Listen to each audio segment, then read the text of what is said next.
L'absence de vol entre l'aéroport de Montjoly et les grands centres comme Montréal et Québec a des impacts majeurs dans la région. C'est des dizaines de milliers de dollars encore qui sont en jeu. On tombe de plus en plus hors compétition. Il n'y a pas de vol parce qu'il n'y a pas de passagers. C'est pas vrai. Il n'y a pas de passagers parce qu'il n'y a pas de vol. On parle non seulement d'enjeux économiques et de main-d'œuvre, mais aussi des enjeux en santé, puisque ça réduit l'offre en soins dentaires.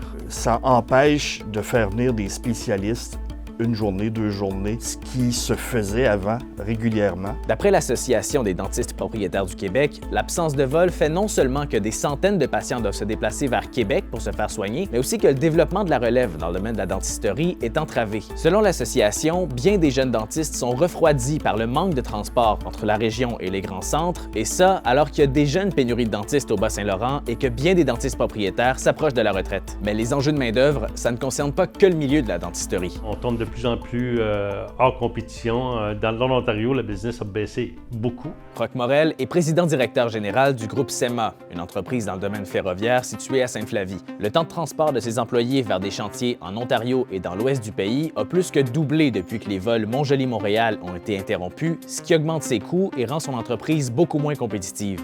Maintenant, ça en va jusqu'à 20-22 heures et des fois 24 heures de voyagement pour l'employé. C'est une journée de plus, puis les gens, il faut les payer pour voyager. La diminution de l'offre de vol à l'aéroport de Montjoly a même un impact pour les milieux sportifs et culturels de la région. C'est le cas par exemple des grandes fêtes TELUS qui ont déjà dû s'empêcher de recevoir des artistes internationaux à cause que le transport prenait trop de temps en l'absence de vol. Il y a aussi des institutions comme les Jardins de Métis qui ont plus de difficultés à attirer les dignitaires. Le temps de déplacement de l'Océanique de Rimouski a aussi fortement augmenté. Tout ça fait en sorte qu'ils sont plus d'un à demander le retour des vols commerciaux entre la région et les grands centres. On a un super aéroport à Montjoly. C'est pas qu'on n'a pas l'infrastructure, c'est qu'on n'a pas le véhicule. C'est un service qui est dispendieux, mais ça prend un appui gouvernemental, peut-être le temps qu'on prouve que ça fonctionne.